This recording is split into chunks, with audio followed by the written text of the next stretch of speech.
and the pandemic made it very clear that we need to reshore medicines and supplies, medical supplies, and the food supply back to this country. And in Indiana, we're tackling that challenge head on.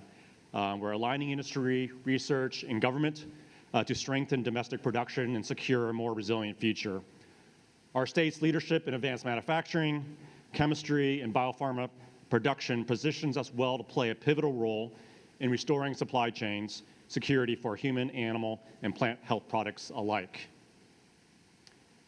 As was discussed earlier this morning, a Business Roundtable report co-authored by Lilly CEO Dave Ricks highlighted the vulnerabilities in the global supply chain for active pharmaceutical ingredients and agrochemical manufacturing.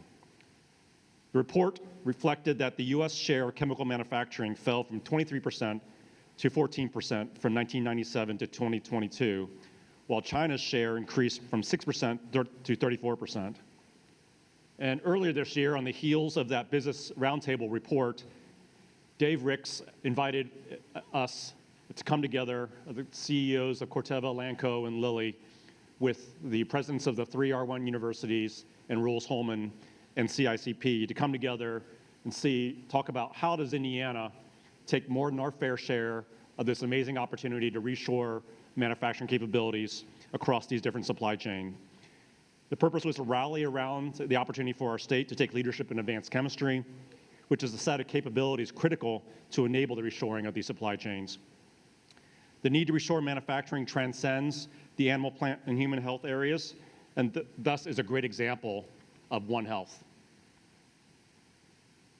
That kicked off a project we called Catalyze Indiana that will serve to shape our discussion with the next two panels of industry leaders and academic research leaders.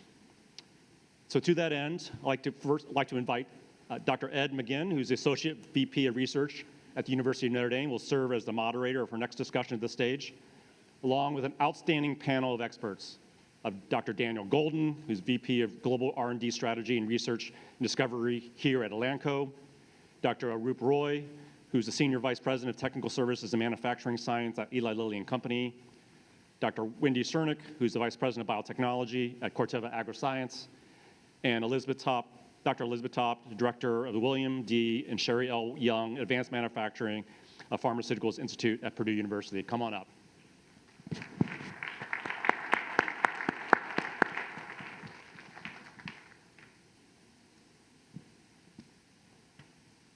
Ed, I'll hand it over to you.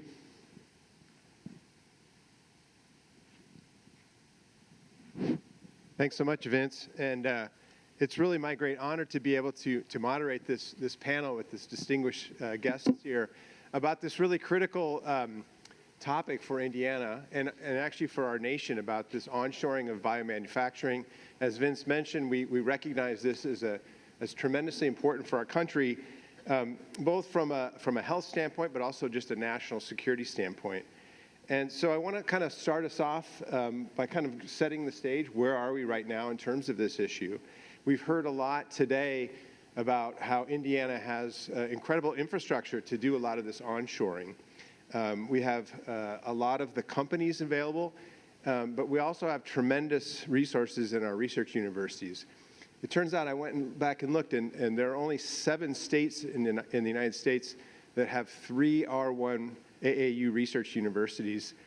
Indiana is one of those 7, and it's by far the smallest state. So, you know, you have California with 6 times the population, but we have tremendous resources here. And so our first panel here is really talking to our industrial leaders to see what they see as some of the challenges and opportunities ahead of us. So I want to start off with you, Elizabeth. We've heard about kind of the reasons why this is an important thing to do, your role at Purdue as well as at the National Institute of Bioprocessing Research and Training, I think gives you kind of unique insights between the sort of academic and industrial roles here. So could you start us off by just kind of setting the stage? Where is Indiana today in terms of its manufacturing leadership, and what's missing for us to be able to really take advantage of this? Well, thanks so much, Ed, and it's a real privilege to be here. I'm a little hoarse. I'm recovering from laryngitis, so I'll try to be as vocal as I can. During the pandemic, it was my privilege to serve as the chief scientific officer of a great organization called NIBRT, the National Institute for Bioprocessing Research and Training, that's located on the University College Dublin campus in Dublin, Ireland. And NIBRT exists to try and help support the biopharmaceutical manufacturing industry in Ireland. And so you might know that the Republic of Ireland ranks in the top 5 typically for pharmaceutical exports in the world. And that's an astonishing thing for us here in Indiana to recognize, because the Republic of Ireland is 2/3 the area of the state of Indiana and 2/3 the population, but yet they're in the top 5 globally in pharmaceutical exports. Well, how did that happen? I don't know, and Killian O'Driscoll and Emer Norton are here from NIBRT today, and so if you corner them, you might ask them for their perspectives on the whole thing. But my take on it is there are at least 2 things that they do that really help put Ireland in the front in terms of pharma manufacturing. One is they have a very favorable tax structure that has encouraged companies to locate in Ireland over many years. And the other thing that they have is NIBRT, which is a nationally supported research and training institute that is intended to make sure that the Republic of Ireland has a ready and able workforce to support the industry. So, Ed, when you ask, how are we doing and what are we missing? We have a fabulous concentration of pharmaceutical manufacturing here in the state of Indiana. We also have fabulous, as you said, R1 research universities who stand ready to support. But what we lack is that kind of deliberate investment in workforce training and development that is intended to support the industry. And I'll just say one more thing and then turn it over. It is time for us to do this because, as some of you may know, other states have already done this and are continuing to do this. So if we in Indiana don't seize the moment and step up to the plate to value the industry and value the workforce that goes along with the industry, we may stand to see our number 1 ranking in terms of, by the way, Indiana ranks first among the 50 states in pharmaceutical exports, so there's that parallel with Ireland too. That may slip if we don't keep up with the Joneses, so to speak. I wonder, Liz, could I just follow up with you too? The Catalyze Indiana program that Vince mentioned has done a lot of research into sort of what are the gaps, what's missing. Maybe for those of you who aren't in the audience who aren't as familiar with this, can you just say a few words about what the key findings of the Catalyze Indiana project were? Well, I have to say that I read the Catalyze Indiana report yesterday in detail, and because I expected this question, I was told about the question. So what is my favorite finding of the Catalyze Indiana report? It's exactly what we've been saying, that Indiana has a great infrastructure for this in lots of different ways: pharmaceutical industry, great R1 universities, and additional investment is needed. That's my favorite. As an academic, I love to hear that, more money. So I want to turn to you, Dan. I think that we've alluded to this. It might be surprising to some people in the audience that the Indiana companies employ more than 39,000 Hoosiers across the advanced chemistry sectors that produces more than $43 billion in annual revenue. I mean, these are staggering numbers. So we're a national leader in this area. So how do you think that positions us to sort of move forward, as we've mentioned, to sort of build on that momentum, Dan? Yeah, I mean, I think it positions us quite well, right? And one of the things that maybe is missing, and we mentioned this earlier, is how do we market that capability, right? How do we share that expertise exists? I'll share from my own, background, personal story. So I joined Elanco about 10 years ago. It came from another animal health company. And I joined because of Elanco. And what I've grown to appreciate and understand about the ecosystem that's here in Indiana is it is very, very rich, right? I came for one reason and then realized, wow, this actually is a good home for me to develop my career, to push innovations and have opportunities to push innovations that I probably couldn't have done where I was in the Southeast previously because of that infrastructure. I think the other thing that we need to do is we need to think about that 39,000 and hopefully growing number as a capability that all of us can tap into, right? We can share those talent across companies. I'm not talking about just movement of people, but sharing of that expertise. We can also make sure that we're sharing back those experiences into the academic institutions and vice versa, right? That continues to enrich that population and make it a place that is more attractive as we bring more talent in, or make sure that the students that are being trained at these great institutions want to stay and see a home for themselves and the advancement of their careers as we move forward. So the ingredients are there, and it's about really tapping into all of that. Yeah, that's a great point. I wonder if I could bring you in, Wendy, in your view at Corteva. I can say from my own anecdotal experience, I've had some of my PhD students actually do internships at Corteva, and they didn't realize that they could make a career in Indiana. They thought, well, I'm going to get my PhD, and then I have to go to Massachusetts or something like that. And I said, no, you can actually stay here in Indiana. From your standpoint at Corteva, what do you think are some of the opportunities here? Yeah. Can you hear me? Yeah, okay. No, I think what I would say is I think it's an appropriately named initiative called Catalyze Indiana because I think like you, Daniel, I've only been here about 5 years, and it's been an interesting ecosystem to sort of figure out. I came from another Midwest state, Iowa, where it was all about ag. And so you come here and it's all about innovation and science, and you look at the companies that occupy this ecosystem. They're some of the leading companies in their industry, and they're all sort of within arm's reach of each other. And then you think about the universities. But it was really just strange to me how nothing was happening across them deliberately, like how this ecosystem had not been catalyzed. And was it lack of shared opportunity? Was it just lack of coordination? And so I think the Catalyze Indiana initiative is really starting to bring that together, to bring that conversation together to explore what this could look like to essentially leverage the strengths we have here. So Corteva, we are a little bit maybe somewhat different because I think we're working in health in a different way. We're working in health of the food supply. So I felt like maybe I should have been on the panel before this, but I think it's an interesting perspective to bring to this panel as well. Our supply chain is a lot already in the U.S. and in Indiana. So when you think about Corteva's business, we have two businesses. One is our seed, which are all locally produced. So as we went through the pandemic, there was very little disruption of supply chains in our seed business because all of the seed is produced locally, including right here in Indiana. We've got facilities for our seed supply chain right here in Indiana.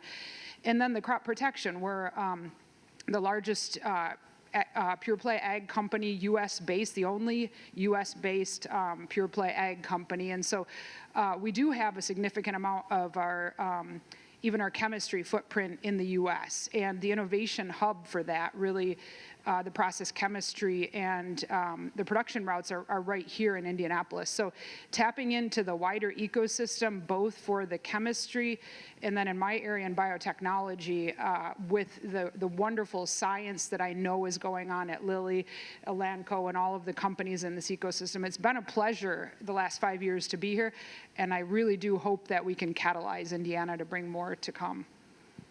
That's great. I want to kind of come back to you, Elizabeth, now. Thinking about this, you know, we say onshoring, and that's a big word. It means a lot of different things. But this is a super complicated supply chain. So, for example, making human pharmaceuticals, it's not just like you mix up some things in a tank and press it into a pill. Roop's going to tell me, no, that's just pretty much that easy. But there's these multiple supply chains. We have things that are made in multiple countries. So from a practical standpoint, kind of what are the nuts and bolts things that we have to accomplish if we want to think about bringing that back and making these supply chains domestically so that we can really assure that our people have access to these critical medicines? Thanks, Ed. I think it's a great question, and this is sort of the public service announcement part of my presentation today. So for those of you who are in the pharmaceutical industry, you know something that maybe others in the audience don't know, and that is that pharmaceutical manufacturing is fiercely complex, and as Ed said, it's not like there's a Pringles factory somewhere in Ireland, say, and we decided we want to onshore it and bring the Pringles factory back to the US. Ta-da, done. Pharmaceuticals are typically manufactured in multiple steps. Some of those steps manufacture what we call the drug substance, which is the thing that's in the pharmaceutical that makes it do the thing that it does. But then we also have the drug product, which is what you actually get. tablets and capsules and injectables that are the thing that are actually given to patients. And each of those big chunks, drug substance and drug product, can happen in multiple steps. Those steps can happen in multiple places and sometimes in multiple countries. So when we say, what do we mean by onshoring pharmaceutical manufacturing? Like, what does that even mean? Does that mean that we onshored the last step? We put a Made in America stamp on it, and then we sent it out there and said, ta-da, we have onshored pharmaceutical manufacturing. I think a better way to think about it is to say that the broader objective is that we want to make sure that we have secure access to essential medicines for our people, right? And so that may mean that we don't necessarily try to onshore all 15 steps of that essential medicines manufacturing, but we try to instead maybe friendshore is a word that I've heard, that we make sure that we have access to all the intermediates that go into the medicine, and that maybe we work at onshoring or bringing parts of it back to the U.S. as appropriate. So I think thank you for the question, because I think it is a complicated issue. Yeah, that's a great segue into where I wanted to go next, which is sort of practical things about, okay, now what do we have to do? What's the practical things we have to do? And so what we're kind of calling advanced chemistry, I would say, is very broad, as you mentioned. And there's maybe 3 primary areas that we're talking about. So biopharmaceutical manufacturing and analysis is one of them, but also ag chemicals, bioproducts, and other basic chemicals production, and sustainable chemistry. That's going to be the third big component of that. And during the Catalyze Indiana research, 4 broad areas were identified as critical to enable us to onshore these processes. As you mentioned, it's not like you can just take a plant that's operating in India and cut and paste and put it in Indiana. That doesn't work. So those 4 areas, and I want to drill down on these 4 areas specifically, are automation, analytical chemistry, new macromolecular chemistry, and AI and computing. So I want to start and tackle each one of these one by one, and I'm going to pick on you one more time, Liz, if you don't mind, about automation. So we hear about the need for continuous manufacturing, that getting rid of old-style batch manufacturing. What is that for the audience, and why is that such an important feature of this onshoring process? Yeah, I think it's absolutely critically important, Ed, and a really good question. So again, for those of you who aren't in the pharmaceutical space, you might be surprised to learn that pharmaceutical manufacturing is largely a batch process. So if there's those 15 steps that we talked about before, they're not all hooked together in a continuous manufacturing kind of sense in the way that we might manufacture semiconductors or even foods of various different kinds. So each step is conducted separately, and part of the reason for that is historically the FDA has regulated each of the manufacturing steps. So as a consumer, you might say, I'm really happy that the FDA regulates the quality of my drug product, and I'm really happy about that too. But you may not know that the FDA also regulates each of the steps in the manufacturing process.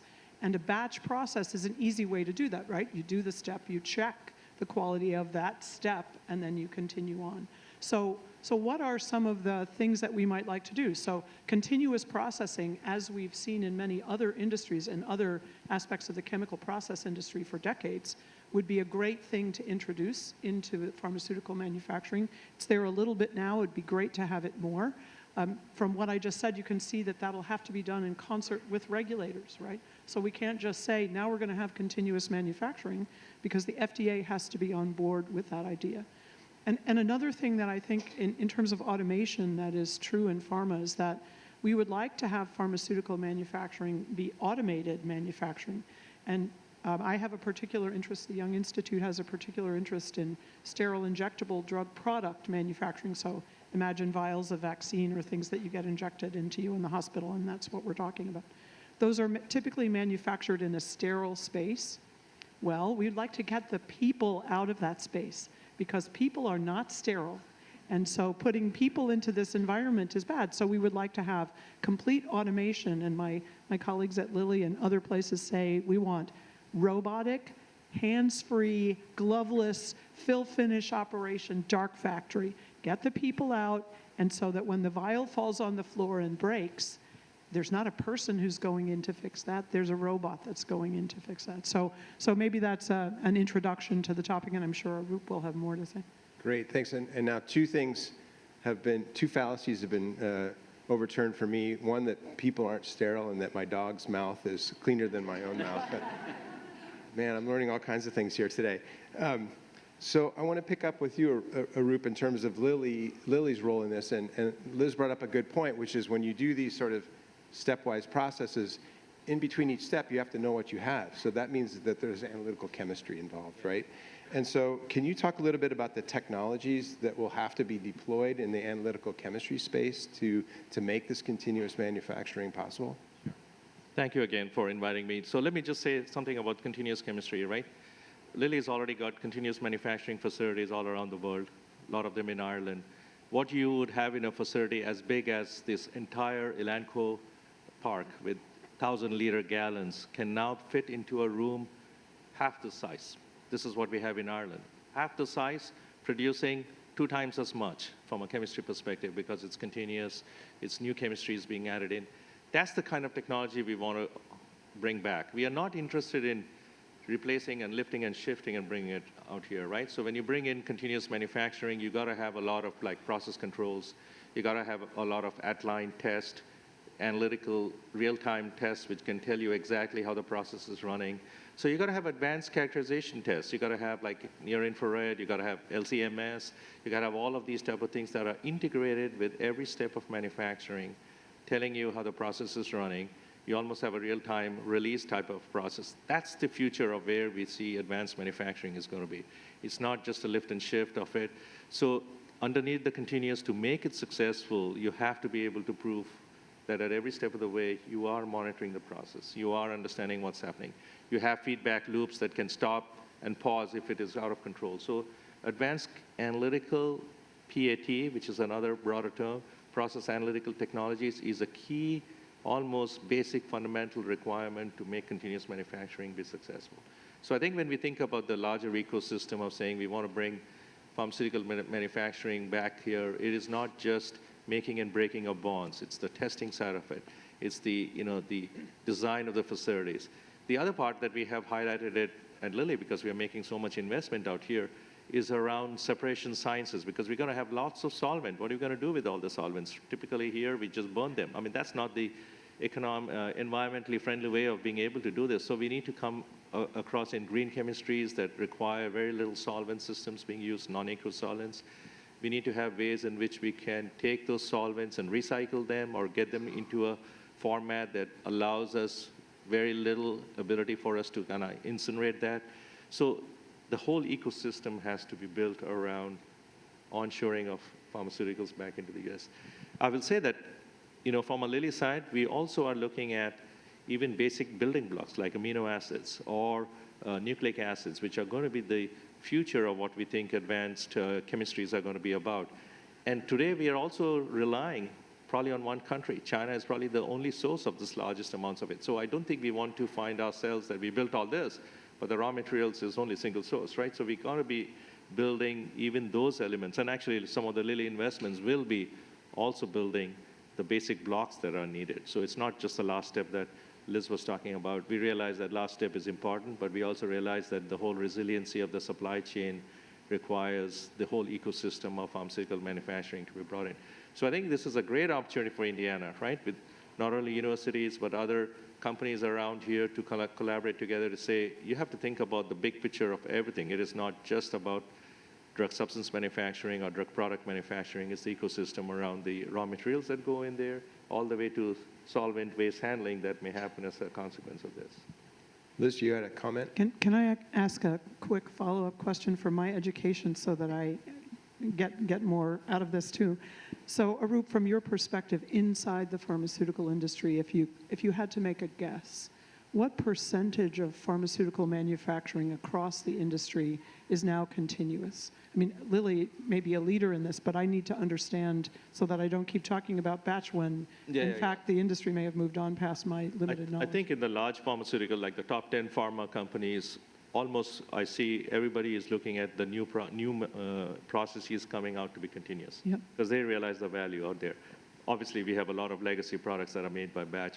So I would say in the next 5, 10 years, probably top pharma companies, as they're kind of all announcing they're going to make investments back in the US, are all going to be probably continuous facilities. Because that's the footprint is lower, cost is lower, output is higher, so it's almost a no-brainer. It's the ecosystem around making it continuous that has to be built around it, right? But if you talk to any pharma companies, when I do my peer discussion, everybody's thinking, I need to do it in a continuous fashion because that is, in the end, the quickest, and also it's fast. You don't have to do scale up. You don't have to do, large volume understanding. You can really run it. We call it a scale out process, so you can just build them in modular facilities if you need more. It's a much easier way to do this. So will the industry convert existing product manufacturing to continuous? Or I think that is a long shot because of just the regulatory environment of what it takes to convert existing products from batch to continuous. It's a very, very complex, worldwide submission process. I think most of it you will see is new products coming into that way, which is actually a great opportunity for here because the new products is where you bring in the new technologies. Thank you. Okay, the third kind of topical area has to do with macromolecular chemistry. And so I want to ask Dan if he could give us sort of, what is that, a definition for the audience of kind of what that is.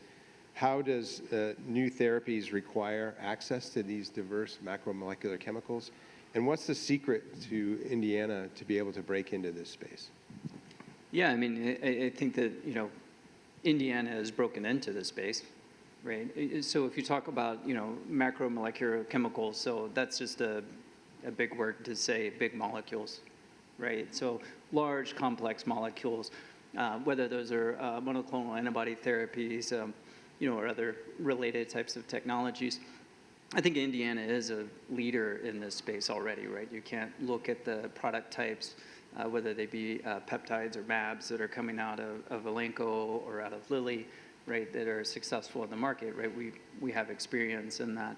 I think that, where the opportunity lies is with those molecules and some of the existing manufacturing technologies, right, there is an expense to them, especially if you take it into our business model, right, where cost of goods is extremely important because we're talking about a cash-based business. And probably is even getting more important for Lilly as they do things like Lilly Direct, right, and they start to get into more of a cash-based model. Direct with their customers themselves. How can we advance the manufacture of those technologies, those molecules, to a state where the cost of unit manufacture makes it more price competitive, right, within an open market space? In addition, I think there is an opportunity for advancement around the analysis of those molecules. Still could be a very laborious process in terms of getting them through the manufacturing process and fully characterized, right, before release of the material out. And so I think, how can you get more streamlined both in terms of the manufacturing, but also on the analytical side on the back end, which probably takes both a technology innovation piece and, we've already mentioned it, a regulatory innovation piece as well, and getting the regulators comfortable with how those are going. I think Liz, framed it up quite well, is that, batch manufacturing and the way the agencies have worked across the globe is sort of this batch concept and this full characterization and moving through it. Can we help the regulators, right? And I think there's an opportunity for Indiana as a state to lead in terms of lobbying efforts, right, or helping to approve that, not just within the U.S., but globally, right? So help make the case as to why those type of regulatory frameworks are so important for this onshoring process. Yeah, why they're important in terms of access to the medicines and pushing them out, and why they should be accepted, right, as a change in status quo in terms of how these are looked at. Yeah. And that kind of gets me to thinking about my cousin works for IDEM. I should go visit her while I'm in Indianapolis, but don't tell her that I'm not going to say hi to her while she's here. Nancy, sorry about that. But the whole area of the environment, protecting the environment. So as you alluded to, Arup, there's a lot of solvents that are used in the manufacturing of pharmaceuticals. We care about the environment, but we need to have good technologies in place when we do this manufacturing. A lot of the countries where we want to onshore this from don't have the same stringent environmental regulations that we have in the United States. So how is, every company I know is worried about this. How is Lilly thinking about that and how they're putting that into their planning for the future? It's a very good question. As Lilly is thinking about onshoring, right? We are almost every month making an announcement of a new site. This is the basic engineering problem that we are facing. Like, okay, we can build a site. What are we going to do with this, thousands of, tractor trailers worth of or 18-wheeler worth of solvents we're going to generate? So it is a real challenge for us to be thinking that we now have to design green chemistries that will take very little solvent, or aqueous systems that are easily discharged, or do we actually also have a very parallel initiative of separation sciences so we can recycle all of these solvents back? There are companies around the world. I've visited all the companies around the world. There are a lot of companies around the world that are 100% recycling their solvents. So they have figured out, I mean, these are countries outside of here who have figured out, because that's what they need to be doing. So there is learning that can be brought in back again here as a way to go forward. That is, continuous manufacturing, recycling, solvent systems are all going to be what is needed for us to be successful. I think where US allows us to be very competitive is to think in terms of new areas of catalysis, new areas of green chemistry that will allow us to make a much higher output with very small footprint, right? That's how we have to think about this. Just coming back to the macromolecules, why we in the macromolecule space, I think we can say that I think we have come to the age now where the targets that we go after from a biology perspective can be now triggered. You do some sort of a triggering mechanism with a wide variety of modalities. It could be small molecules, it could be peptides, it could be nucleic acids, it could be oligonucleotides. So many different types of molecules can be used to hit a target. That's what we do at Lilly. We don't pick and choose. We don't say, I'll only hit it with a small molecule. We are saying we are ready to use any modality that is needed to make sure that this target, we can study it in the clinical trials, and if it's successful, we'll build it and do it. So I think that age of genetic medicines translating to genetic medicines or being able to hit has now opened up the field, which is why so many different opportunities exist with regard to building up a molecule, which whether it's large molecule, small molecule, or a combination of the others, conjugated molecules of this kind. So I think it presents a great opportunity for us to, in the US, to think about like having facilities that can do so many things together. Gone are the days where you say, we'll only build a small molecule facility or we'll only build one type of thing. We have to be flexible to say chemistries and platform investments will allow us to build all kinds of molecules within our factory. And then not only build, scale it up, make it, but also get rid of the solvent system that is needed. That's how we have to think about onshoring chemistries back into the US, if we have to. Great. The last sort of cornerstone technology that I had mentioned that I think is important for this area is kind of top of mind for everybody these days is AI and computing. That's got to play a big role as well in this whole process. I wonder if each of you would maybe say a few words about what you think kind of the status of AI in your industry is. Is it hyped? Is it essential? Do we have the right people in place to do this? And kind of what do you think? And maybe we'll just go down the line. I can start again with you, Arup, and see what you think. It's a good question, right? I don't know how many people are following the news. We just signed a big deal with NVIDIA. We're going to have the world's largest supercomputer in the pharma industry just down the road here, from 2 miles from here. So that is our investment, our commitment to say we are going to be using AI in a big way. I think right now, discovery is the place where we think the biggest value for the bang is, wherever you have like a target identified and you want to be able to perturb it with hundreds of millions of potential ways in which you're going to be building it. That's probably going to be the first place, and I think Lilly is going to use that in our discovery area. But I think the use of AI in manufacturing, where I have, has already started. So when we're looking at large sets of data that's coming out of our manufacturing environment, we're using AI tools to kind of understand trends and understand process monitoring, understanding of building models that will help us predict ahead of time that we're going to have interruptions or problems in our manufacturing line, or this line is going to go down. I think it is a critical element of manufacturing will be AI-driven, whether we are thinking in terms of having sophisticated tools to monitor the process, sophisticated tools to do what we call as preventive maintenance ahead of time before something is going wrong, or to let us know that we're going to have an issue while manufacturing. I think at Lilly, we are saying everybody's got to have a foundational element of AI knowledge. This is not a group of people sitting in one part of the company who will tell us. All of us have to become AI literate. That is how we look at AI. That is going to be part of our business. We all have to be AI literate to be able to be successful in the future. Anybody else? Arup, congratulations on the NVIDIA deal. That's amazing and really exciting to hear about that. From an academic perspective, and also from a pharmaceutical manufacturing perspective, I want to say that it's known now that the pharmaceutical industry is using AI to design molecules. So in the space of trying to create new drugs, AI is being used for that, and maybe a reason that it's been more readily accepted in that drug discovery part of the business is that that's not a regulated part of the business, right? And so if Lilly wants to discover new drugs by reading tea leaves or divination or by whatever, that the FDA doesn't have anything to say about that, right?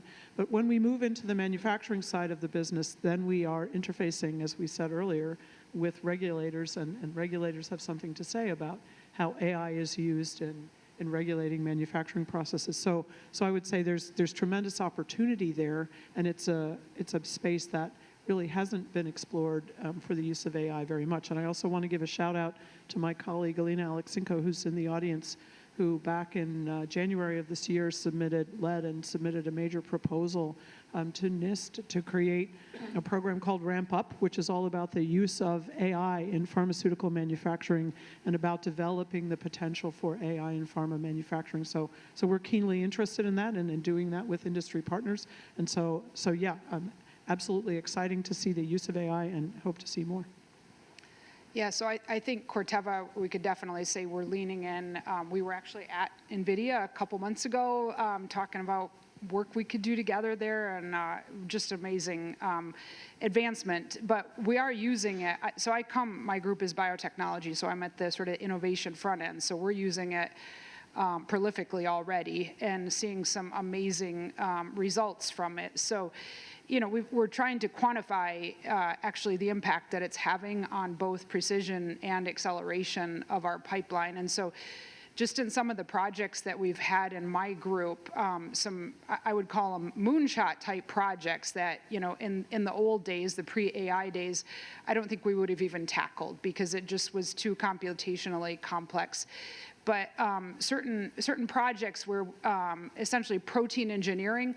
What we found is that we've accelerated by about 12 times. What normally that project would have probably taken about 12 months to get to where we were able to get in 1 month. And so really kind of leaning in and integrating that in about every step of the biotech process. And the tools we have available now are just phenomenal. So at the beginning, we were pretty excited about AlphaFold, just to look at the structure of proteins and real ways that you can interact and perturb them. But then also some of the docking models that now you can actually look at how you actually dock chemicals into different pockets and sites and what happens to the protein. So we're at the early days of this, but already seeing massive improvements in the innovation. Same story on the chemistry side as well. Really looking at how can you actually design chemicals to, we're looking at it from the plant side, how do you work on the enzymes? The chemistry side is also working on how do you work on the chemistry. But also in manufacturing, I would say we're already looking and using this digital twins in our seed operations, looking at the entire system and modeling and also perturbing that system and looking at how things are actually changing, both for risk mitigation and process optimization. So, even an ag company is leaning in almost on a daily basis, accelerating this area. So it is definitely the future. And I think the talent that the universities are generating for us needs to be in their, just their basic operating system that they come in with, because that's the world they're working in. Yeah, from our lens, we're certainly leaning into AI, much like a lot of the other companies up here have mentioned. I think one of the things that maybe I'll add to it is that all of the entities on stage here, and probably all of yours, we generate a lot of data, right? Lilly, Corteva, Elanco, Purdue, we generate a lot of data, right? And AI is great then for helping us gain insights from that data. And we're envisioning utilization of it certainly at the discovery level, but I would say through our value chain, and really have started a process in terms of our AI strategy looking forward and asking the question not where can AI tools be layered on top of an existing process, but how can it fundamentally change our process? Should we be doing drug discovery differently than we were doing it in the past because of these AI tools?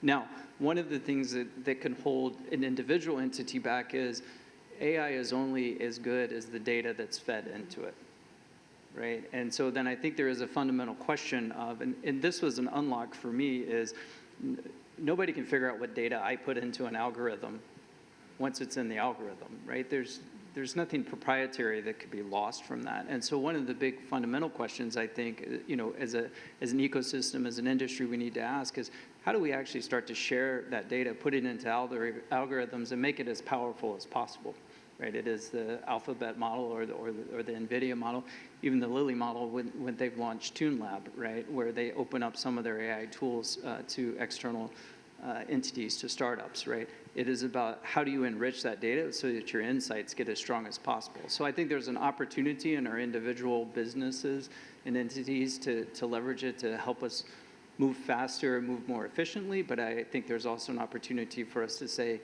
if we pool resource, talent, and data as a fundamental piece, that actually might push and unlock quicker than if we were trying to go it alone. That's fascinating. So it's really interesting to see how many similarities, but also key differences in the way that people are thinking about this. The last thing I wanted to talk about before we run out of time here is sort of connectivity, and maybe I'll come back to you again, Daniel. We were just talking beforehand. This facility is amazing, and this is a good example of how you try to get people to connect. And it's such a successful design that we couldn't get people to come back from lunch for our panel because they were all talking to each other, and that's exactly what you want to have. So this notion of this one health district and bringing people together, and Elanco has really chosen to lean into this. Can you talk a little bit about how do you get all these different stakeholders that we're talking about, industry, academia, all together? Kind of, we're here today. We're all going to go on our separate ways pretty soon. How do you get us to continue to work together? Yeah, it's a great question, right? And I think it's a group effort. And thanks for the compliments on the facility. I had nothing to do with the design of it, right? But I'm happy to take the accolades. I'm an introvert by nature, right? And I was sharing with Ed that in our old headquarters, I'd grab my lunch and go back to like my hole. But like this facility makes me grab my lunch and go and sit down with people. They might not want me to sit down with them, but I do anyway, right? And have the conversations. I do think that it serves as the essence of what we're talking about in terms of the One Health ecosystem statewide, not just in this district, but more broadly than that. Is how do you support that environment? I think that it's easy to get the alignment on the concept. There's not anybody that we've talked to that hasn't nodded their head and said, "Yeah, it's a good idea," right? Same as within, we've talked about the Catalyze Indiana effort. It's same within that, right? Ed, you and I have been in working groups together, and we all nod our heads and say, yeah, we should do a Scholars Catalyst program, or we should do this, and that makes sense. It's about capturing the momentum of that excitement at the idea and understanding that it is a journey that we're going on together, right? And making sure that that commitment and patience exists, because to build something great, it doesn't take a week. It's a 20-year endeavor, right? And now I think what's nice about Indiana and Hoosiers in general is that they're in for the long haul, right? Dave Ricks talked about 150 years of Lilly, right? So they didn't get to the top of the heap overnight, right? And so being able to align on that mission up front, but then know that that journey will be full of pitfalls, and we just have to keep working on it to make it happen. And I think it's critical. There's not anything that was mentioned on this stage that isn't unlocked through innovation, right? And that innovation, we all fundamentally know, takes collaboration and sharing of talent, resource, insights, et cetera, to make it happen. Great. We have just about 5 minutes left, and so I want to end on what you talked about, Daniel. I hate going to meetings and then there's no action items at the end of the meeting, right? So that's an unsuccessful meeting. That's what I learned. So I want to just ask each of you if you could maybe just take a minute or two, sort of what's the assignment for you and for us as a result of this conversation we had? What should we take away from this meeting and go back and when we hit the job tomorrow, what should we be thinking about? Roop, do you want to start? Yeah, I've been thinking, to the fact that collaboration of this kind is the only way how we'll be successful. Let me not say it once again. So one of the things we do at Lilly, we have taken away all offices. Nobody has an office anymore. Only Dave, I think, has an office. We all sit together because we realize that collaboration is an essential part of what will it take for us to be successful. Another example I'll give is that just a few miles from here, we are building a foundry. We just inaugurated it earlier this year. And that is bringing all the different groups together to be sitting in one mega complex. That's whenever it gets built. Because we realize sitting in the office or meeting room is not the same as working in the lab together, solving the problem. And so we are forcing people to be in the labs together. We are forcing people to say that you need to collaborate at the level when you are both scientifically looking at the problem, not just reporting out the results. I think if there is any way, if there is any ask from this group from my side, it's like, okay, we come in a conference-like setting, and then we go back. We really need to get people in the scientist level to be collaborating in the lab-like setting, okay? Because that's really where I think a lot of the opportunities for innovation, different ways of doing things happen. So I think if there is a way to be able to create that environment where people are kind of going together in incubator kind of area is where I think we have seen the biggest success has happened on innovation. So that's my ask for this group out here. Thank you. Liz? Yeah, maybe I can just give an example of something that we're doing that I think is particularly exciting, and Arup is involved in this. So we, the Young Institute, have a consortium around pharmaceutical manufacturing with Merck and Lilly as founding members. And that's an exciting opportunity for faculty at Purdue, lots of engineers, lots of STEM people at Purdue, to work with Merck and Lilly to solve problems that are of practical importance to them. And we just started in January of this year. It's been tremendously exciting to see faculty at Purdue whose interest areas are robotics and mechanical engineering and environmental engineering presented with real problems in the pharmaceutical industry and come up to speed about the context for those problems, but then also come up with innovative solutions that are coming from outside of what pharma would typically expect. So I just put that out there as an example of how that collaboration that Arup was talking about can come to be, that those kinds of consortium approaches focused around specific types of problems can be a way for the industry to engage with academia and tap some of that talent.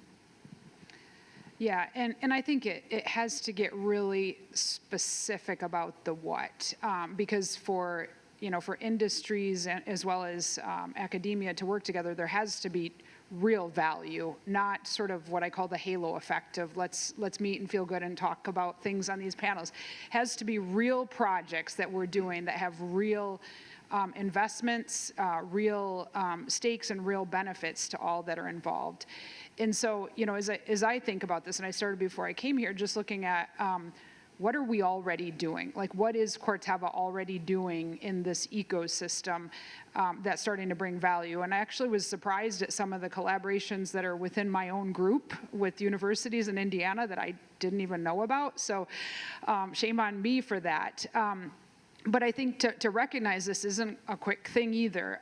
We all have, as companies and universities, our own missions and our own goals and our own stakeholders. So trying to find those connection points, in fact, I think, our companies were one at one time, and we've been through several iterations, mostly because spun out and merging to form strategic priorities that can be accelerated. So acknowledging the ecosystem that we're working and taking the time to find the real opportunities that are win-win-win from multiple sides, catalyze those, and then that halo effect of success by that catalysis will start attracting more. So that's sort of my take home. No, I think that's great. I'm validated by the fact that I'm not the only one, Wendy, that doesn't know everything their group is doing, right? And gets surprised by some of the stuff, which is sometimes probably the better stuff that's happening anyway. Yeah. I just want to build off of what everybody said here, right? Because I do think that I fully agree with Wendy, right? Find that overlap, right, of value and start doing something tangible together, right? Because the outcome, the success will breed then the willingness to continue to drive that and expand it out into the future. And I love what Liz mentioned in terms of the consortium piece, right? Because it actually gives an opportunity and a space for a conversation to happen about where is that value? What is the challenge that the industry is having, right? And if you frame that right, then the academics or the small startup partners, whoever it is, will come together and say, oh, that's a cool challenge. I would like to work on that. I would like to help out, right?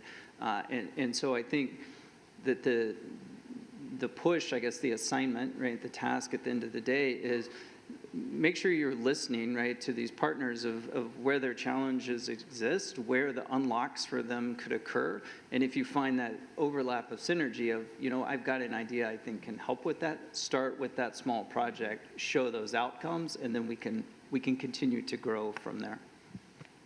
Great. Well, unfortunately, we're out of time. I want to thank all of our outstanding panelists. I think we've learned a lot about the challenges, but also opportunities of trying to onshore these critical industries to Indiana. And I'm really excited about the opportunities we have. So let's thank all of our panelists again.